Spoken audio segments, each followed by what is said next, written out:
제주도 남쪽 끝, 하늘과 바다와 땅이 만나는 그곳에 천지연이 있다. 20여 미터의 폭포가 절경을 이루고 그 아래 물은 깊이를 알 수 없는데 이 연못에는 오랜 주인이 있다. 예기치 않은 방문의 혼비백산. 좋기 1미터가 넘는 기다란 몸을 숨기기가 바쁘다.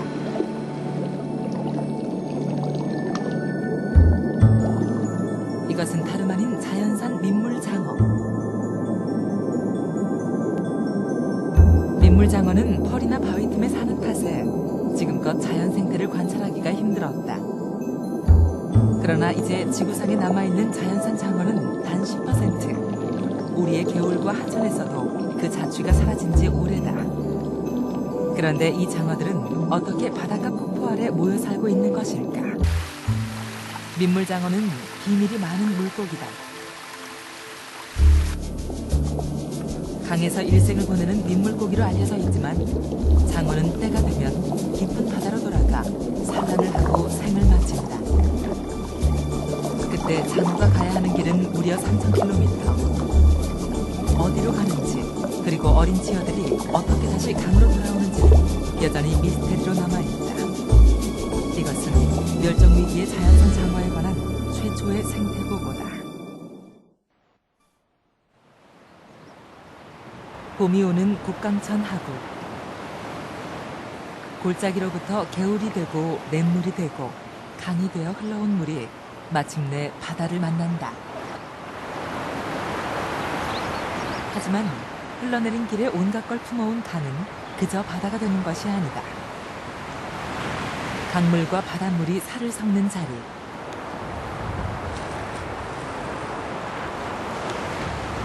멀리서 봐도 헐떡이는 고기들로 그 물이 가득하다. 전어와 숭어, 산란을 앞두고 살이 오를 대로 올랐다.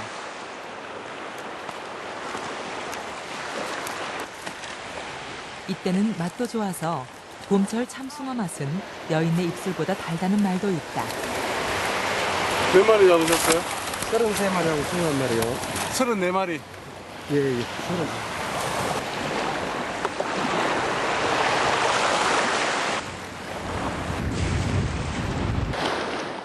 여기서는 누구도 고기를 잡으러 먼 바다로 나가지 않는다.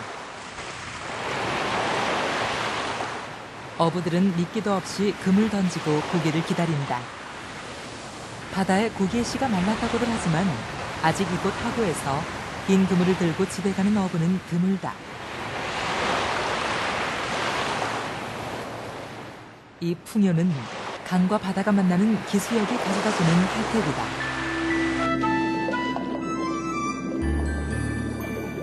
강하구에서 바다의 짠물과 민물이 섞이면서 형성되는 기수역에는 철마다 많은 어류들이 산란을 위해 모여든다. 다양한 염도의 물이 공존하고 강이 가져온 유기물로 먹이가 풍부하게 제공되기 때문인데 해양 생물의 70%가 기수역에서 산란을 한다는 것이다.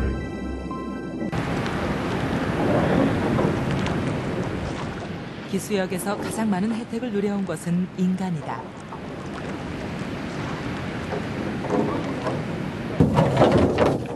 이른 봄이면 곡강천 하구를 찾아오는 어부 박남용 씨.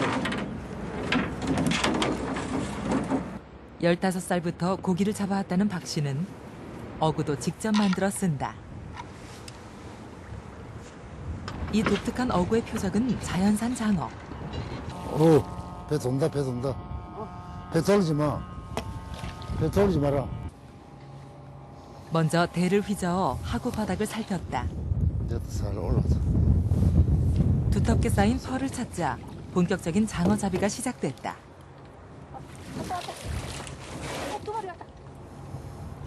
민물 장어였다. 한 번에 2마리나 잡혔다.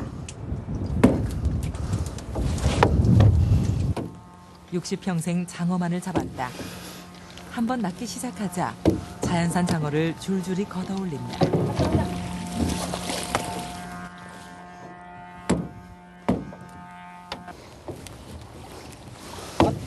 왔다, 하이. 왔다. 사실 십수년 전만 해도 장어를 이쯤 잡는 것은 별다른 재주도 아니었다.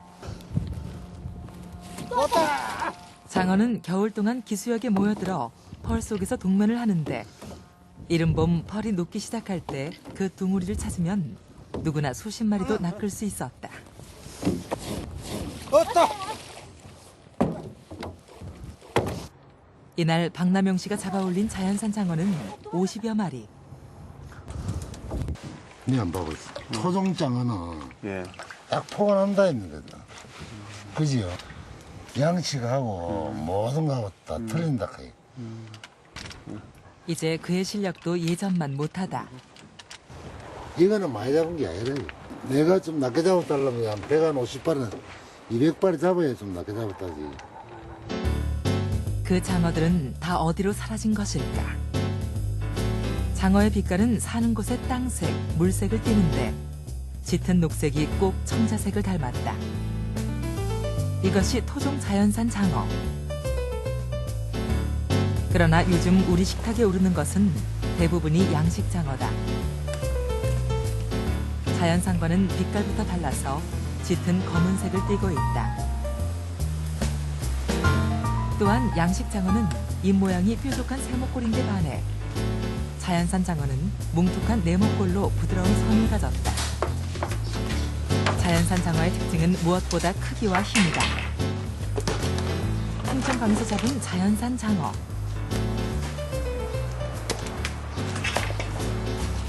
무게가 얼마나 될까? 보통 1년을 키워 출하하는 양식 장어가 250g 정도. 2kg을 훌쩍 넘긴다. 흔히 보는 양식 장어의 8배나 됐다. 아니, 네, 10년 정도. 이게 남들은 3, 40년 말하는데 제가 봐도 그렇게 안 사는 것 같아요.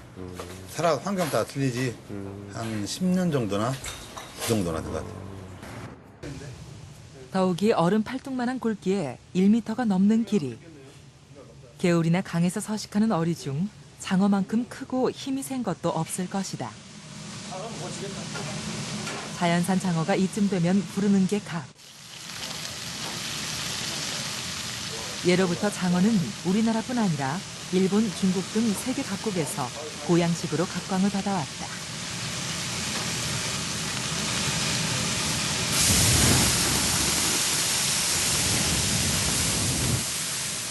구울 때 나오는 기름은 바로 장어 힘의 원천. 장어는 민물고기로는 많은 양의 지방을 축적하고 있는데 산란을 위해 깊은 바다로 가는 동안 아무것도 먹지 않기 때문이다.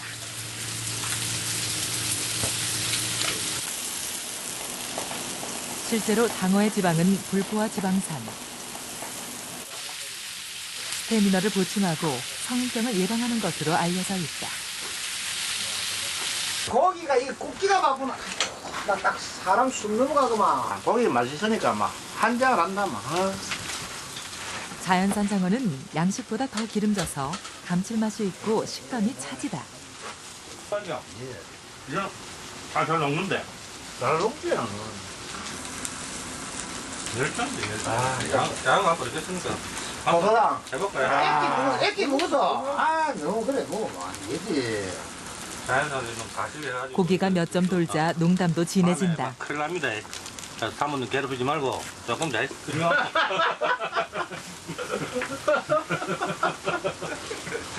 오늘 잠못 자는 거 아닌지 모르겠다. 자연산 장어 한 접시를 다 비웠으니 이번 여름도 더위에 지치지 않고 건강히 넘어갈 수 있을 것이다. 좋네.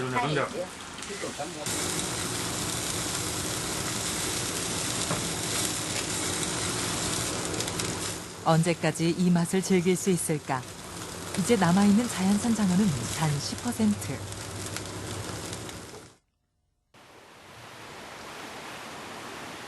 장어는 왜 강으로 왔다가 바다로 돌아가는 것일까? 바다가 갯벌을 메우고 육지에 도착하는 만조. 사람들도 때를 놓치지 않고 장어를 기다렸다.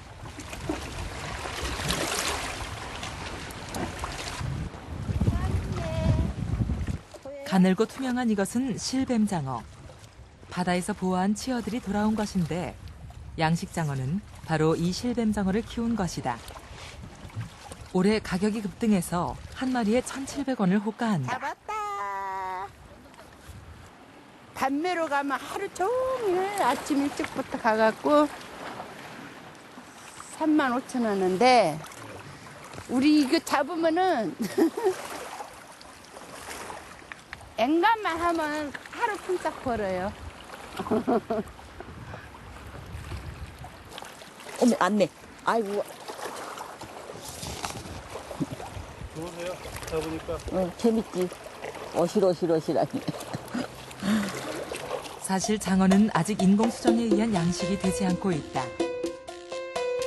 몸무게 0.2g, 5cm의 길이. 이 실뱀장어가 어떻게 부화해서 어미가 살던 강으로 돌아오는지 밝혀내지 못했기 때문이다. 더욱 신기한 것은 투명한 실뱀장어의 몸. 위장조차 보이지 않는데 이들은 바다를 건너며 아무것도 먹지 않는다는 것이다. 실제로 실뱀장어의 몸에는 붉은 심장만이 뛰고 있다. 이것이 어떻게 가능한 일일까? 우리는 여전히 그 비밀은 모르는 채 이들을 잡고 양식하고 먹고 있다.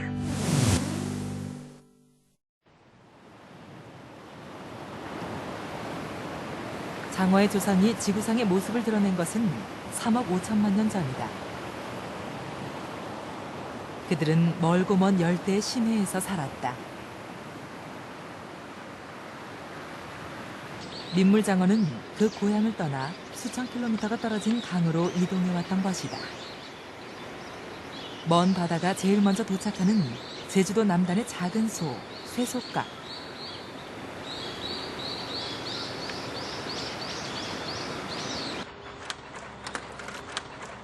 줄배를 끌며 재미삼아 어망을 놓았는데 두 마리 그런데 아주 큰데. 아유, 한 마리네. 자연산 장어였다. 몸통이 제법 굵은 것이 내다 팔면 오늘 하루 벌이는 거뜬히 채우겠다.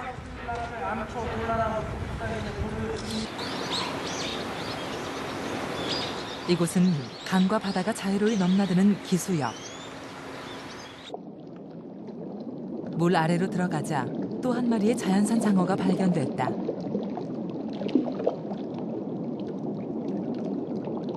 세계적인 멸종 위기에 놓여 있지만 기수역에서는 아직 그 모습을 볼 수 있는 것이다. 하지만 기수역에서 생태를 관찰하는 일은 쉽지 않다. 물이 탁하고 부유물이 많기 때문이다.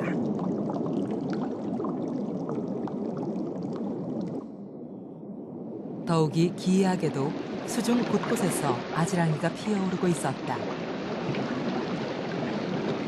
이것은 염도가 높은 바닷물과 민물이 만나면서 그 농도 차이에 의해 생기는 현상으로 기수역이라는 이름도 여기서 유래했다.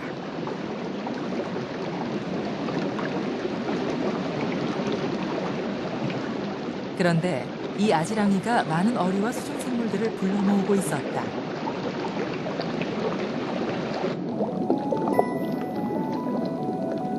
사실 맑은 물에는 먹이도 드물다.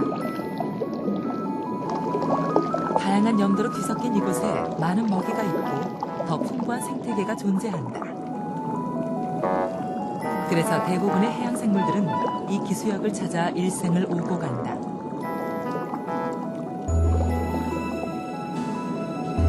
망망대해를 떠돈 실뱀장어를 강으로 이끄는 것도 이 아지랑이다. 실뱀장어는 기수역에 도착해서야 비로소 민물 속의 유기물을 먹기 시작한다.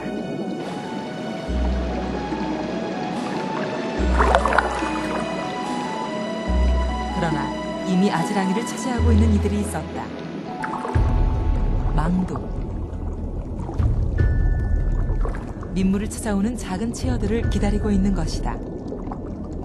망독에게 자고 가는 실뱀장어는 좋은 먹잇감. 아지랑이를 향하던 실뱀장어들이 위험을 알아차린다.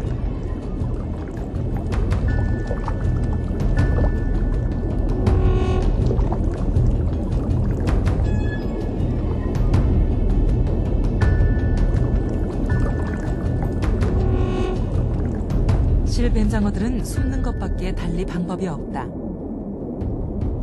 먹지도 못하고 수천 킬로미터를 헤엄쳐온 고단한 몸. 사력을 다해도 일단 망독에게 발견되면 도망치기는 힘들 것이다.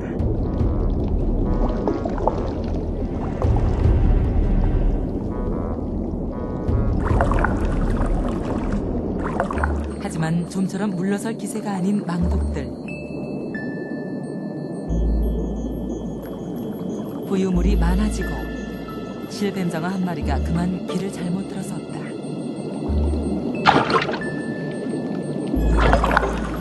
순식간의 일이었다.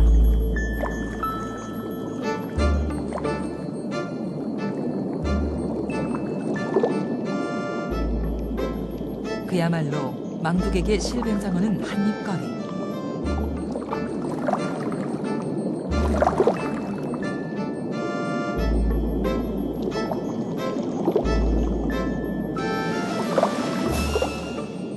실뱀장어의 유일한 무기는 꼬리 지느러미. 망독의 아가미로 꼬리를 넣어 삼키지 못하도록 막는데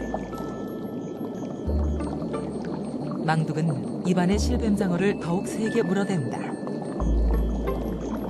둘 중 누구도 물러설 수 없는 사투. 결국 망독이 뱉어낸다. 그러나 이미 치명적인 상처를 입은 실뱀장어. 끝내 망독의 먹이가 되고 말았다.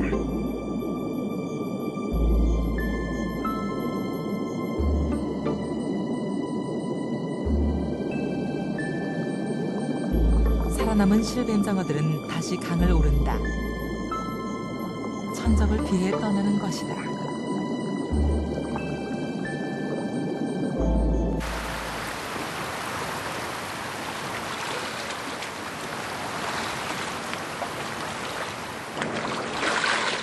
금뭉달도 기운 칠흑 같은 밤. 실뱀장어에게 기회가 왔다. 금은밤의 어둠이라면 누구도 이들을 쉽게 발견할 수 없을 것이다.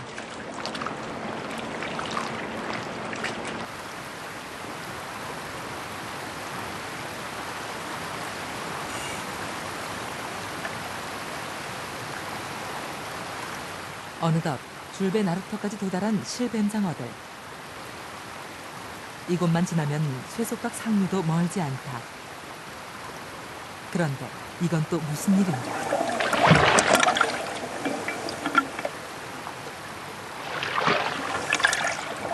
실뱀장어를 잡으러 나온 어부들. 이들이 금음에 이동하는 습성을 알고 기다린 것이다. 아이고 빠르다. 아이고 너 좋네.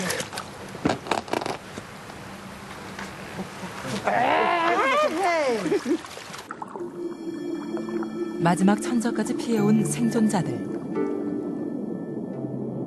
다시 숨을 곳을 찾아 자리를 잡는데 좀처럼 긴장을 늦추지 않는다. 여정은 끝이 아니었다.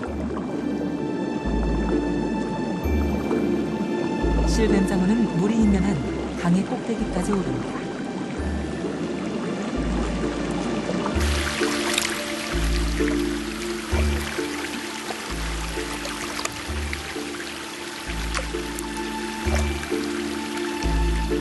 옛날 우리 강이나 계곡, 시냇물과 폭포 아래 장어가 넘쳐났던 것은 이렇게 찾아온 실뱀장어가 있었기 때문이다.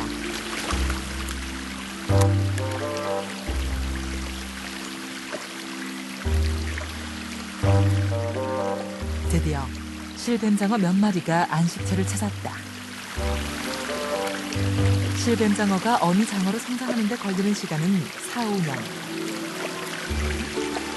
그동안 이들은 이 계곡에서 가장 힘센 고기가 돼 바다로 나갈 것이다. 실뱀장어는 돌아가는 그날을 위해 이 먼 길을 온다.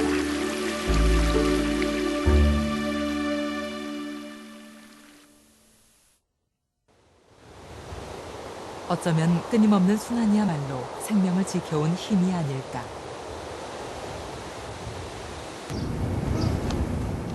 평생 한바다에서 고기를 잡아온 어부에게 장어는 도무지 알 수 없는 수수께끼다.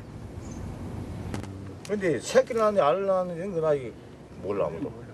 그렇게 짱어를 많이 따도 없어 아내가. 새끼도 없고 알도 없고. 그래도 이 고양이라고 찾아오려는 거 보면 그 찌까는 게 희한해. 피라시가 고양이라고 찾아오는 거지. 이것은 사실 장어를 잡는 어부들에게는 오래된 궁금증이었다. 보시오 아무것도 없죠. 내장 안에. 10,000마리를 따면 한 마리 우리가 지금 맞는 것이 한 번에 15번 정도 먹고요. 17년 했는데 17년 우리 이제 짱어를 했어요. 짱어 구이를 했는데 17년 했는데도 아직 구이 못 봤어. 이거 실게 파란 거 이거. 아, 파란 게 쓸개. 네, 괜찮다.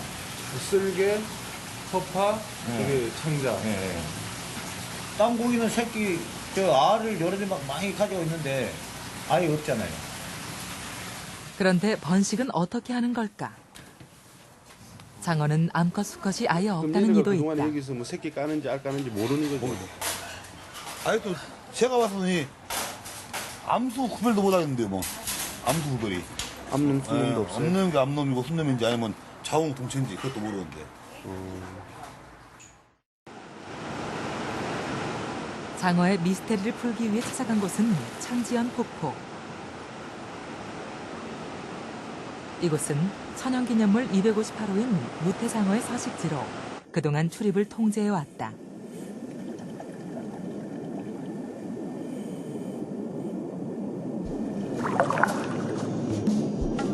멸종위기의 자연산 장어의 생태를 기록하는 최초의 수중 촬영.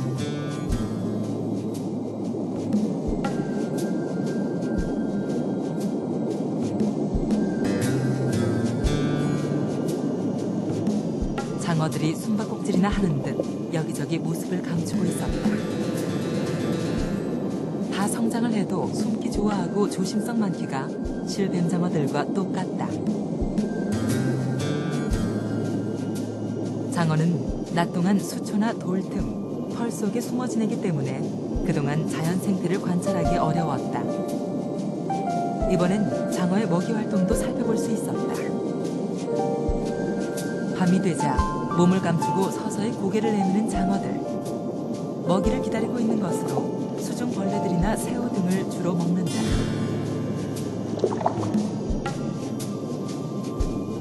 가만히 기다리고 있다가 다가오면 바로 낚아챈다. 이곳은 원래 무태장어의 서식지로 지정됐지만 수년 전부터 그 서식 여부가 확인되지 않았었다. 그런데 이것은 무태장어. 흑갈색 반무늬가 펼쳐져 있고 아래턱이 나온 것이 확실하다.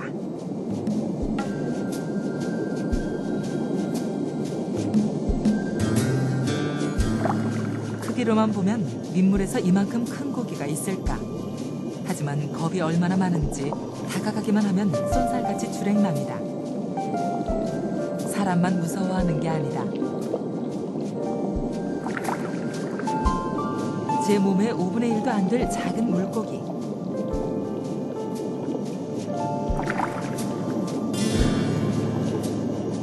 놀란 가슴에 이번엔 아예 돌등 사이에 숨어버린다.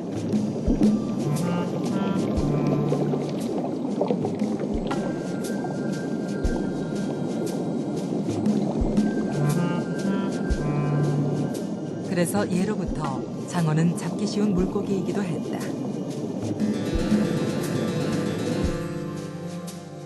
눈이 있지만 빛에 약하고 잘 보이지 않는가 하면 수초나 펄에 고기를 숨기고 있으니 갈퀴로 쓸어담기 십상이다. 뭐든지 다 잘 먹으니 믿기도 까다롭지 않았다. 힘의 상징 꼬리 지느러미는 방향을 잡는 데 중요한 역할을 하지만 때론 그 때문에 잡히기도 한다.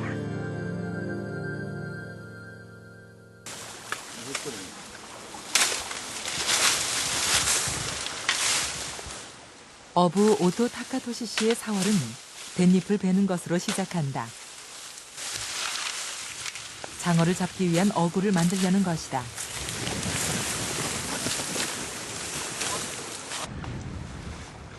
그는 평생 이 댄잎으로 장어를 잡아왔는데 꺾어온 댄잎을 빽빽하게 모아 묶으면 되는 것이다.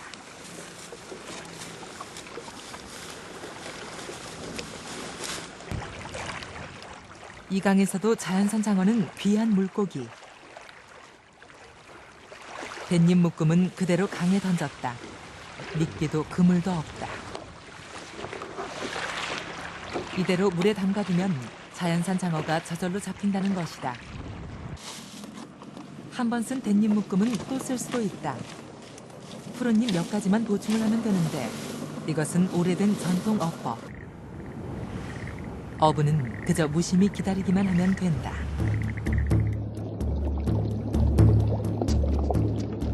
장어였다.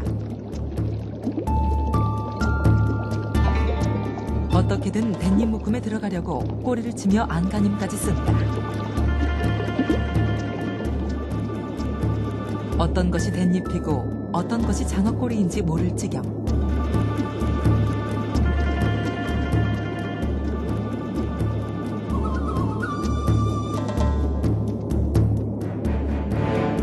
숨기 좋아하는 장어들이 꼬리를 닮은 뱃잎 묶음에 어김없이 걸려드는 것이다.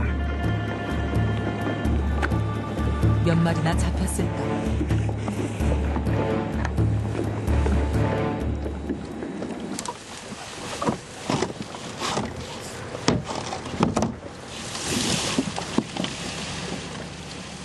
담근 지 2시간여.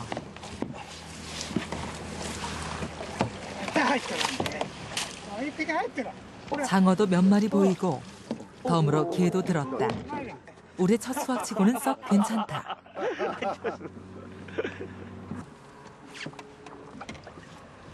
일본에서 가장 청정한 강으로 알려진 시만토가와. 이곳 역시 자연산 장어는 해마다 급속하게 줄고 있어 좀처럼 구경하기가 힘들어졌다.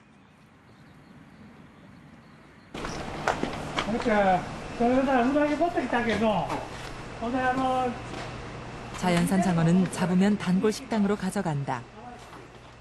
평생을 장어와 살아온 이들은 과연 장어에 대해서 얼마나 알고 있을까? あんまりオスベスは聞いたことないんで、ね、見たらわかんないでしょ。わからん、これ卵を産む時だけメスになってね、で普段はオスに持ってオスがメスになる。 일본인들에게 장어는 정말 특별하다. 7세기 고서에 이미 여름 보양식으로 기록돼 있는가 하면 그 요리 방법도 수십 가지에 이른다.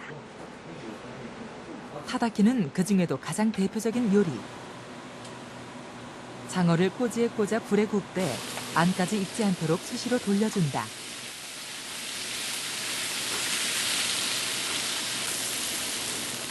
기름을 빼는 대신 겉은 익고 안은 익지 않도록 하는 것인데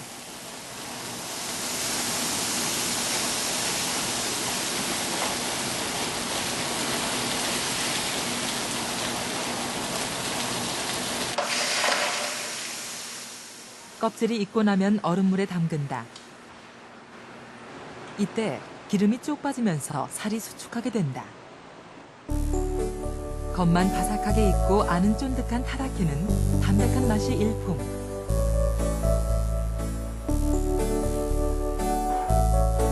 더욱이 일본에서 장어는 단순히 굽는 게 아니라 여러 재료와 어우러져 다양한 맛으로 표현된다.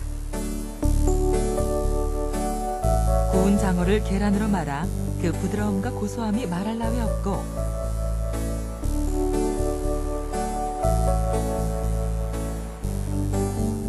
갓 지은 밥에 구운 장어를 얹고 파를 곁들인 후 다시 물 부어 먹는 오차즈케는 일본인들이 장어 덮밥과 함께 가장 즐겨 먹는 장어 요리이기도 하다.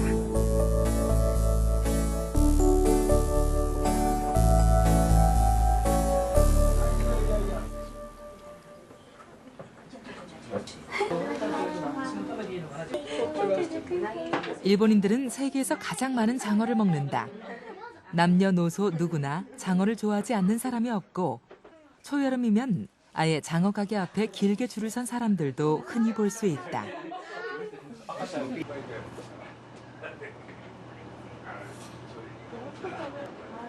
장어는 일본인들에게 단순한 음식이 아니라 하나의 문화다.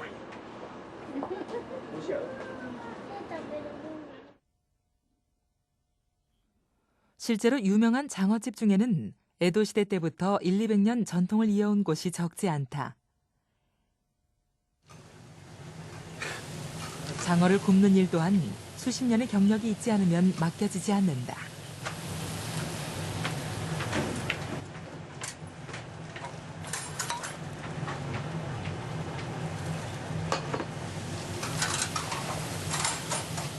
나고야의 오래된 장어집. 이곳에서는 여전히 사장만이 장어를 굽고 양념을 관리한다. このタレはね、うちで90年ぐらい前から、同じ製法で作っとるタレで、うちの宝物です。 수세기 동안 문화가 되고 전통이 되어온 인간의 음식 장어. 여전히 장어를 굽는 자격을 얻기까지 수련을 닦고 있는 요리사들. 바쁘기 4년. 양념을 얹기 17년. 그러나 이들이 장어를 굽게 될 때까지 장어는 사라지지 않고 기다려줄까. 자연산 장어가 사라지면 실뱀장어도 사라지고 양식 장어도 없다. 이 오랜 전통도 장어 덮밥도 기록 속에만 존재하게 될지 모를 일이다.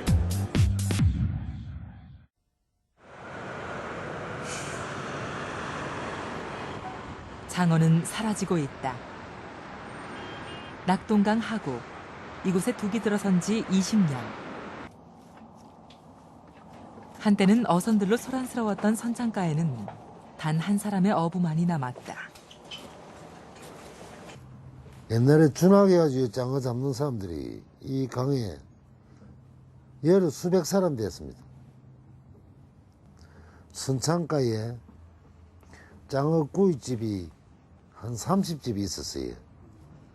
그 많은 장어 구이집들 전부 다 자연산 잡아가 다 시장을 행기라. 지금은 그래 장사를 해도 장어 없어서 못 한다. 안 됩니다. 지금 요 강에 장어가 거의 안 나나요? 나오긴 나오지만 거의 멸종 상태 다 돼가는 기라. 60평생 장어를 잡아온 박 씨도 이제 이강 저강을 떠돌아야 하는 처지. 그도 알을 품은 장어를 본 적이 없을까? 박 씨는 낙동강 하구뚝 아래로 내려와 큰 장어를 보여주겠다고 했다.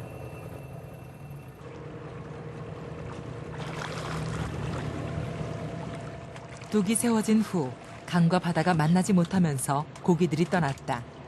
장어는 하구 아래에서나 겨우 구경할 수 있다. 장어가 낙동강에 칠륜이 다 장어 많았어요. 많은데 이 장어 없는 이유가 하구뚝이라 하구뚝. 하구뚝 바람에 어민들도 다 터전을 다 떠나고 내가 이제 이 강의 마지막 어미라고 보면 돼. 자연산 장어라도 종종 반짝이는 빛깔을 띠는 것이 있는데 박 씨는 그 장어들이 바다로 간다고 생각했다. 철새라 쉽게 말하자면 이게 알로 놓든 새끼로 놓든 이게 알로 놓든 새끼로 놓든 노는 기라. 과연 그의 말대로 장어도 암수가 있는 것일까? 직접 확인을 해보기로 했다.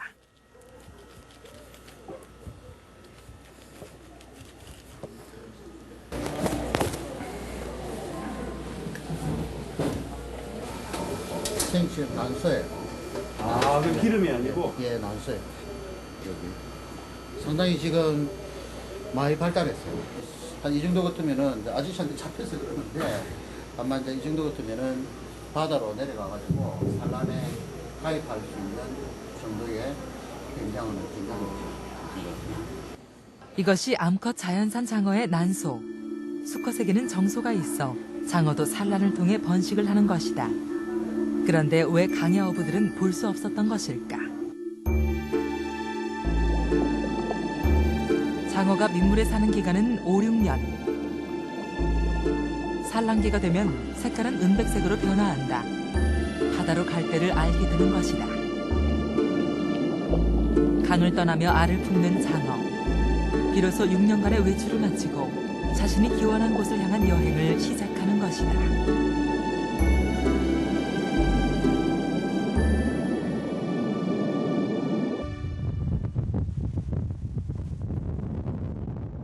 장어의 산란장을 찾는 것은 오랫동안 많은 학자들을 열망하게 한 미스테리였다.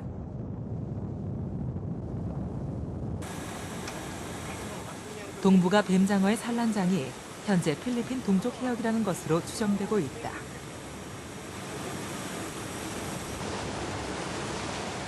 (91년) 이곳에서 생후 2, 3주 된 뱀장어 치어 수백 마리를 잡는 데 성공했던 것이다.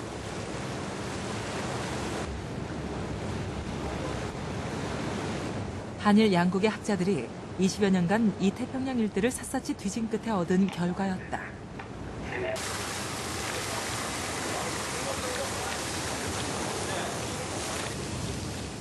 이들의 다음 목표는 산란장의 정확한 위치를 찾는 일, 산란의 비밀을 밝히고 장어의 멸종 위기를 막기 위해서다.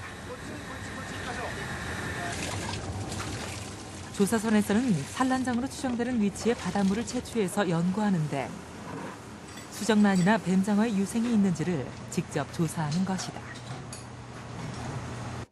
1930年代にはもう日本ではウナギの産卵場探しが始まったと思われています。産卵場がだんだんに下南下してきて、だんだん小さいのが取れてきて、こういうふうに産卵場は移ってきたんですよ。あとはもう卵を取るか、あと親を取るかだけですけれども、これはルーティンワークとしてずっとみんなで続けていけばいいことだと思います。 그런데 가장 미스테리한 것은 이곳에서 단 한 번도 알을 품은 어미장어를 발견하지 못했다는 점이다. 강을 떠난 장어들은 어디로 가는 것일까? 연구팀은 장어에게 위성 추적기까지 달아봤지만 끝내 실패했다. 뜻밖의 성과는 실뱀장어에서 얻게 됐다. 모든 어류는 뇌 속에 돌로 된 평형기관을 가지고 있는데 이것이 이석. 이 이석에서 실뱀장어의 정확한 수정과 부화한 날짜를 알게 된 것이다. 장어의 이석은 나이테가 하루에 한 칸씩 자란다는 것. 이를 밝혀낸 것은 이태원 교수였다. 이석이 보면은 이게 7월 16일 날 잡았습니다. 7월 16일 날 잡았기 때문에 이 나이테가 하루에 한 개씩 형성이 되기 때문에 이것을 역으로 추산해 가면은 5월 13일 날 산란한 것을 알 수가 있습니다. 여기 제주도에서 2월 달에 잡힌다 그러면은 한 8개월 걸린 거 아닙니까? 8개월 걸리면 한 240일 정도를 온 것으로 보면 되겠죠. 이제 21세기지만 20세기의 큰 숙제의 하나였습니다. 가장 신비로운 동물이다. 미스터리라고 그러죠. 뱀장어의 신비를 어떻게 밝힐 것이냐. 어쩌면은 영원히 밝힐 수 없을지도 모르겠죠. 이 연구 결과로 산란의 날짜를 추정하게 되면서 조사는 더욱 활기를 띠었다. 장어의 유생인 뱃잎 뱀장어와 유사한 생김새. 조사선이 채취한 물에서 발견된 것이다. 2cm도 안 되는 크기. 그동안 체포된 가장 작은 뱀장어 치어는 1.2cm. 그보다 작다면 연구는 또 한 걸음 진보하게 된다. 근육의 마디수와 그 크기를 재어보는데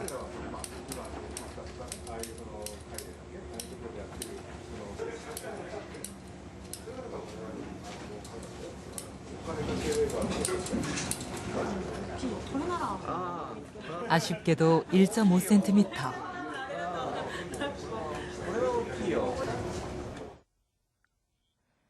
(91년) 1.2cm의 댄잎 뱀장어가 발견된 이후 연구는 아무런 진전이 없다.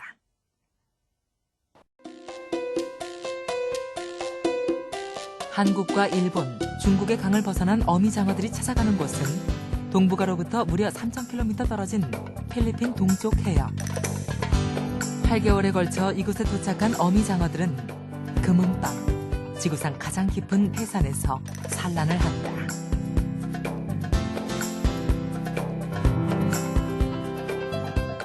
그리고 부화한 장어의 유생들은 뱃잎 같은 형태로 해리에 실려서 8개월의 긴 여정 끝에 우리 근해로 돌아오는 것이다.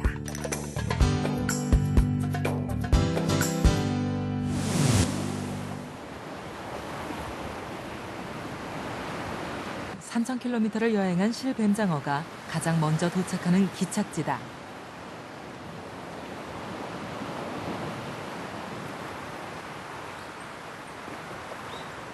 그런데 민물로 가기는 쉽지 않아 보인다. 수량 관리를 위해 쌓아둔 둑. 이것을 넘지 않고는 민물로 갈 수 없는 것이다.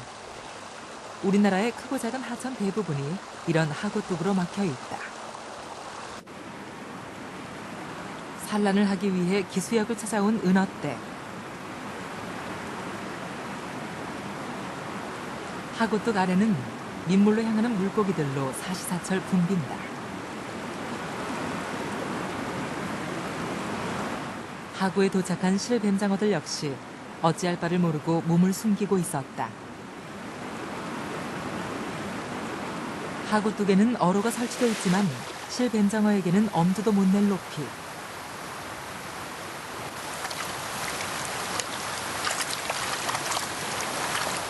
은어떼가 먼저 도전을 한다.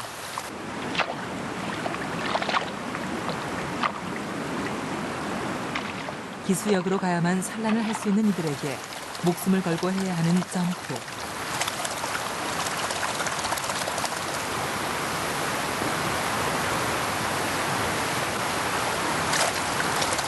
하지만 벽은 너무도 높다.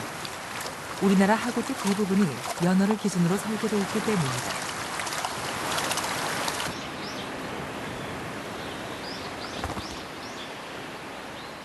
이 어로가 쓸모 있는 이들은 따로 있다.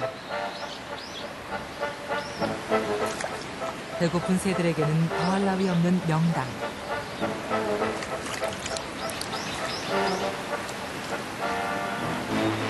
본격적으로 사냥을 시작하는데 순식간에 은어 한 마리를 낚아챈다.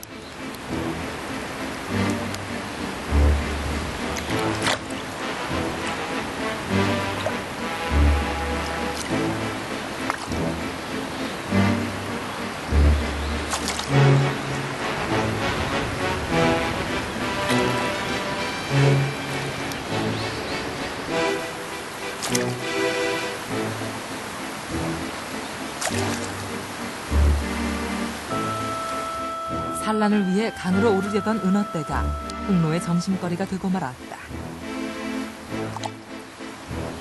좋게 7마리는 삼킨 흑로. 그제야 배가 부른 듯 하구둑을 떠난다.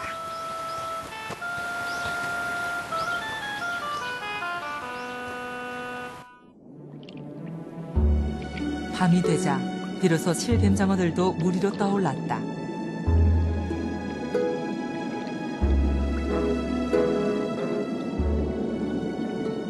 이곳에 도착하기 위해 머나먼 길을 왔다.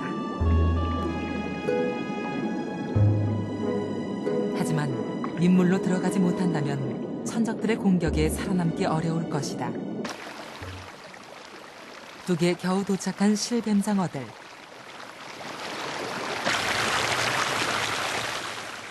그렇다고 물살이 쏟아지는 어로로 헤엄쳐 갈 수는 없는 일.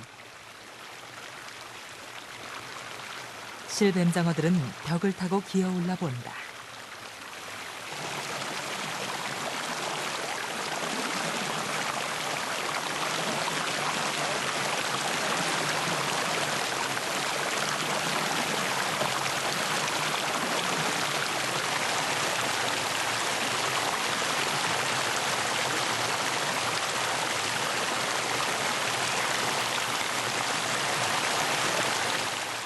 그래도 어느새 실뱀장어들이 하구둑을 지나 어로 옆 벽면을 타기 시작했다.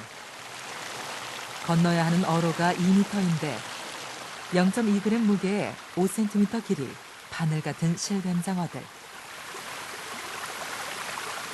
더욱이 지난 8개월을 아무것도 먹지 않고 여기까지 왔다. 잠시 호흡을 고르고 간다.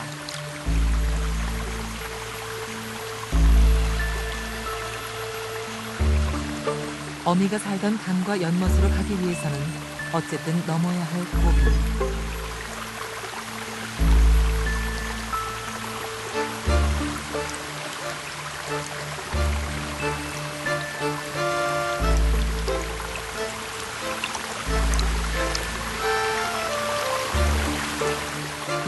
다해 어로의 절반을 건너왔건만 모기가 앞을 가로막아섰다.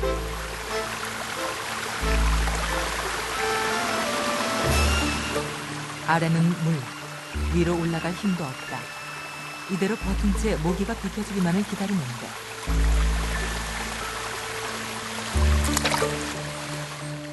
그러나 거기까지였다. 2미터의 어로는 실뱀장어들에게는 너무 먼 거리.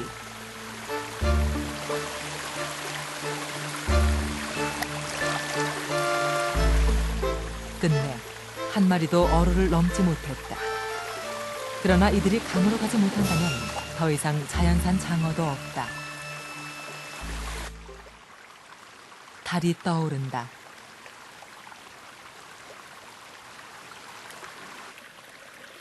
그리고 바닷물이 만조를 이뤄 어로를 넘는다. 한 달에 이틀, 보름과 금음에 있는 기적. 물이 차오르자 하구 밖에 길을 잃은 작은 생명들이 바빠진다. 강과 바다를 만나는 기수역에 사는 비단개. 하지만 시간이 많지 않다. 이렇듯 바닷물의 수위가 높은 것은 단 5분. 잠시 후면 물이 빠지기 시작할 것이다.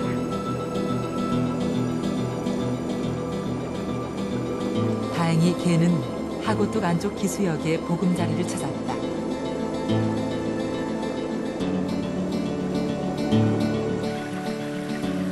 이 기회를 놓칠 수 없는 실뱀장어.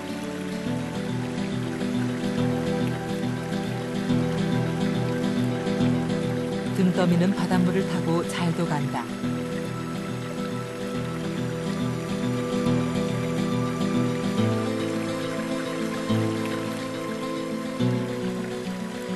이제 이 실뱀장어들은 마지막 남은 자연산 장어가 되어 폭포 아래 살게 될 것이다.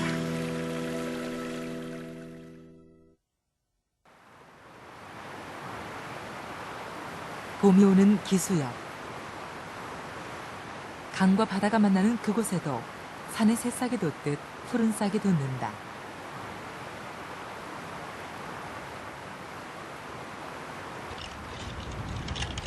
이곳에서는 농부가 밭을 매듯 어부들은 강을 맨다.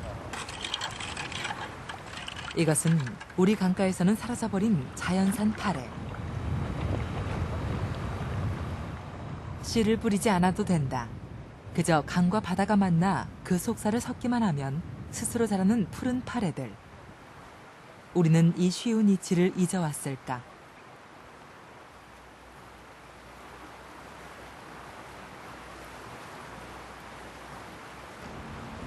막히지 않은 강은 풍요롭다. 섬진강 하구, 길게 섞인 기수역에 키우는 이 만난 제첩들.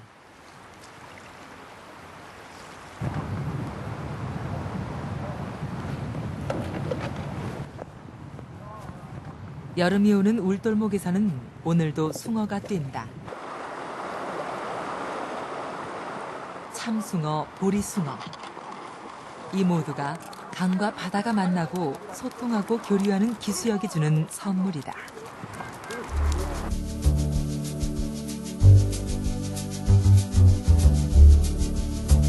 우리나라의 크고 작은 강과 하천 중 하구뚝으로 막힌 곳이 80%.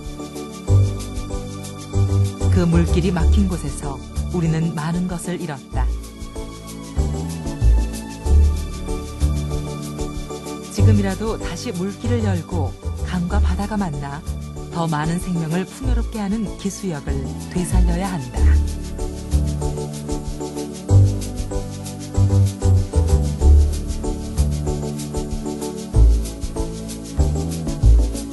지금도 먼 바다로부터 찾아온 오랜 손님이 하구뚝 아래 길을 잃고 있다.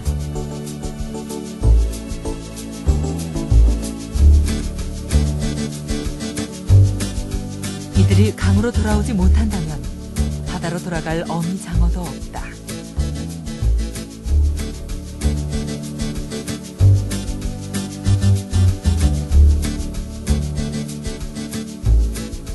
이것이 자연산 장어의 마지막 생태 기록이 되어선 안 될 일이다.